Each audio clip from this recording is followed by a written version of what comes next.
December 31 உள்ளார அறிவிக்கணும்னு ஏதாவது நீங்க ஏதாவது சட்டம் போட்டிருக்கீங்களா? இல்ல கூட்டணி சம்பந்தமாக அவர்களது கூட்டணிக்கு வர வேண்டும் என்று சில கட்சிகள் எங்களோடு பேசிக் கொண்டிருப்பது உண்மை. எல்லாம் ஒரு முடிவுக்கு வந்த பிறகு அதை பற்றி உங்களிடம் தெரிவிப்பதுதான் நாகரிகமாக இருக்கும் என்று நினைக்கிறேன்.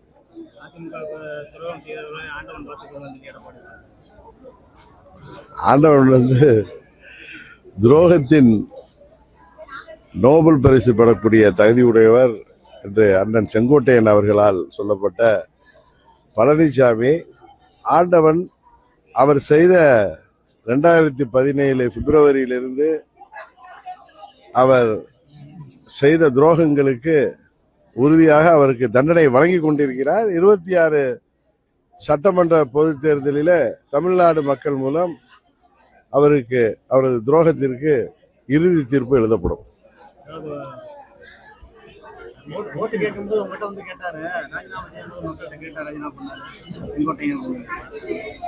18 சட்டமன்ற உறுப்பினர்களை அம்மாவால் சட்டமன்ற உறுப்பினர்களாகி இந்த மாபெரும் தியாகி பழனிசாமி முதல்வராக தொடர வேண்டும் என்று அன்றைக்கு 2017 பிப்ரவரியில திமுக கொண்டு வந்த நம்பிக்கையில்லா தீர்மானத்தில் பழனிசாமிக்கு ஆதரவாக வாக்களித்த 18 சட்டமன்ற உறுப்பினர்களை அந்த 18 தொகுதியில் உள்ள மக்களிடம் போய் சொல்லிவிட்டு இவர் அவர்களை தகுதி நீக்கம் செய்தார்களா? இல்லை இவரால் தேர்ந்தெடுக்கப்பட்ட சட்டமன்ற உறுப்பினர் கூட இல்லை, இவருடைய முயற்சியாலோ இவருடைய உழைப்பாலோ இவர் ஓட்டு கேட்ட வென்றவர்களும் இல்லை. அம்மா அவர்களின் தொண்டர்கள் அம்மா அவர்களின் ஆட்சி தொடர வேண்டும் என்று இந்த தியாகி பழனிசாமிக்கு ஆதரவாக இருந்தவர்களை அவர் 18 சட்டமன்ற உறுப்பினர்களை பதவி நீக்கம் செய்தாரு. அப்பொழுது என்ன 18 தொகுதியிலும் போய் இவர் மக்களிடம் சொல்லிவிட்டு தான் செஞ்சாரா? அதுபோல புரட்சி தலைவர் ஆரம்பித்த இயக்கம்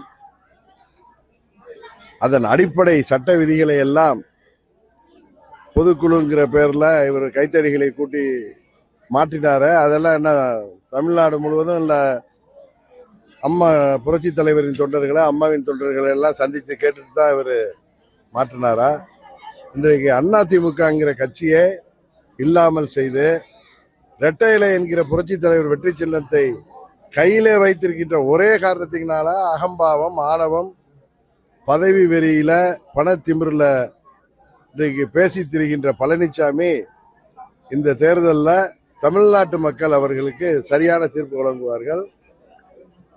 இரட்டை இலையை மிகவும் பலவீனப்படுத்தி வருகிறார் அதிமுகங்கிற கட்சியே இன்றைக்கு எடப்பாடி திமுக மாற்றி வைத்துக் கொண்டு ஒரு வட்டார கட்சியாக யாரோ ஒரு சில பேரை ஒன்றையும் கூட வைத்துக் கொண்டு ஒரு குடும்ப கட்சியாக அண்ணன் செங்கோட்டையன் அவர்கள் சொன்ன மனவலியோடு சொன்ன மன வருத்தத்தோடு சொன்ன குற்றச்சாட்டு, பழனிசாமி எல்லோரையும் அரவணைத்து செல்லவில்லை.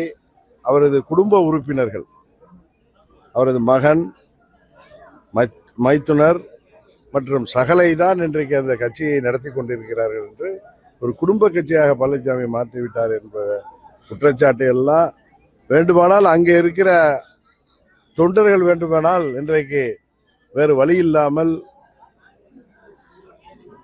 தூங்குவர் போல் நடித்தாலும் 26 சட்டமன்ற பொதுத் தேர்தலுக்கு பின் அவர்கள் விழித்துக் கொள்வார்கள். ஏனால் தமிழ்நாட்டு மக்கள் பழனிசாமியின் துரோகத்திற்கு சரியான தீர்ப்பை வழங்க இருக்கிறார்கள்.